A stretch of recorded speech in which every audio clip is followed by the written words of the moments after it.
Hablemos claro, Nicolás Lucar. Alan García, pese a su suicidio, no deja de estar en el ojo de la tormenta, y esto a raíz de las declaraciones hechas por la que probablemente sea la persona más cercana a él en las últimas décadas, su exsecretario Luis Nava Guiber. Pero esta historia de Alan García acusado o señalado como autor del delito de corrupción no es nueva. Alan García ha enfrentado innumerables acusaciones por corrupción, pero siempre terminó en lo mismo. No se le pudo probar, no se encontraron evidencias. Es más, ya ni siquiera se discutía si era verdad o era mentira. La discusión era: pruébenlo pues, imbéciles. ¿Se acuerdan ustedes? Pruébenlo, eso era el tema. Pero hubo un caso, y es bueno recordar la historia, en que sí se acreditó de manera fehaciente la corrupción de Alan García. Y esta fue la que tuvo que ver con el tren eléctrico. Investigación que no empezó en el Perú, empezó en Italia, en un procedimiento anticorrupción que terminó con la fuga del país del entonces presidente del gobierno, el señor Bettino Craxi, a quien fue señalado de haber recibido comisiones ilegales, entre otros casos, por el tren eléctrico que se estaba haciendo en el Perú. Y en ese proceso se acreditó que el señor Alan García también había recibido comisiones ilegales por una obra realizada con fondos públicos italianos y que fue un escándalo tremendo allá. Y uno de los testigos claves en ese proceso se llamaba Sergio Siragusa, testigo clave en Italia que se convirtió en testigo clave en el Perú. ¿Y qué fue lo que dijo el señor Sergio Siragusa? Que le había pagado comisiones ilegales al señor Alan García en efectivo en Palacio de Gobierno durante su primer gobierno. Y que esos pagos no se hacían en loncherita, se hacían en maletines o en cajas de zapatos. Llegaba supuestamente con calzatura italiana cuando lo que llevaba eran montones de billetes de $100. Pero el pago de esas comisiones ilegales, si bien estaban registrados en el origen, no podían acreditarse porque habían sido hechas en efectivo. Entonces el señor Siragusa dijo: no solo se pagó en efectivo, se hizo depósitos en una cuenta en Gran Caimán.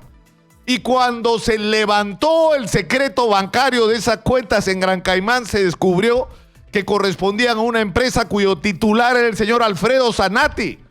Y cuando el señor Alfredo Zanatti fue interrogado por la justicia en un proceso de colaboración donde intervino las Islas Británicas, los Estados Unidos, el señor Alfredo Zanatti terminó reconociendo que esas cuentas se habían abierto para depositar dinero de Alan García, proveniente no solo del tren eléctrico, sino del cobro de otras comisiones ilegales. Y que parte importante de ese dinero había sido usado para comprar en el Perú Canal 13, que finalmente fue vendido a los señores Ángel González y Genaro Delgado Parker. Pero eso es otra historia.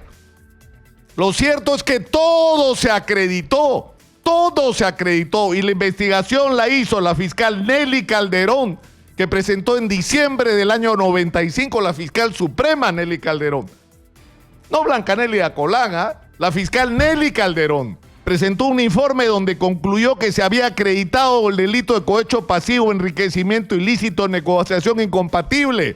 Y esa denuncia de la fiscal Nelly Calderón subió a la Corte Suprema, donde el vocal supremo Hugo Sibina concluyó que había responsabilidad de Alan García en el delito de corrupción, pero Alan García no pudo ser procesado, no porque se escapó como Bettino Craxi, que murió en el exilio huyendo de la justicia italiana, sino porque se declaró perseguido político.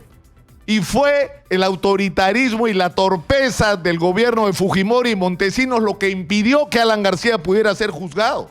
Y Alan García no quiso regresar al Perú hasta que la justicia lo declaró prescrito, porque él sabía que si este proceso iba a un juicio transparente, estaba perdido, iba a terminar en la cárcel. Y su proceso fue declarado prescrito ¿por quién? Por un sistema de justicia que todavía controlaba el señor Rodríguez Medrano, que había sido un asociado de Vladimiro Montesinos en el control del Poder Judicial. Fue ese sistema de justicia el que le otorgó ¿no? Digamos, el privilegio de no ser juzgado y que sus delitos fueran declarados prescritos. Todo esto está documentado. Todo esto está acreditado. Vayan a buscar al Poder Judicial a ver si encuentran este expediente. Vayan a buscar a ver si lo encuentran. Entonces la historia se repite, pero esta vez, porque en ese momento, ¿cómo fue posible conocer esta información? Fue posible conocerla porque hablaron Sergio Ziragoza y el señor Alfredo Zanatti, al que por supuesto después fue sometido a presión, porque fue por un lado manipulado, y eso es innegable, por Vladimiro Montesino, pero después fue puesto contra la pared por el propio Alan García cuando recuperó 1 centímetro de poder en este país y le hicieron la vida imposible a este hombre que en un momento estuvo dispuesto a colaborar con la justicia y que en paz descanse, el señor Alfredo Zanatti. Pero hoy estamos enfrentados a una situación similar. La única manera de saber la verdad es que uno de los implicados cuente esa verdad, y eso es lo que está empezando a ocurrir con el señor Nava. Y los militantes del APRA, sobre todo los jóvenes militantes del APRA, y los dirigentes que guardan un mínimo de honestidad de los antiguos miembros del partido aprista, deberían ser los primeros interesados en saber una verdad que todos en el partido aprista sospechan. Porque sospechan pues de la corrupción. Porque son evidentes los signos exteriores de riqueza de muchos de sus dirigentes que no se corresponden para nada con los ingresos que puede tener un abogado, un funcionario público o un empresario. Es demasiado dinero el que exponen para que no tenga origen en la corrupción. Los primeros que tienen derecho en saber esa verdad, y esa debería ser la principal preocupación de los apristas, son ellos mismos. Hablemos claro, Nicolás Lúcar.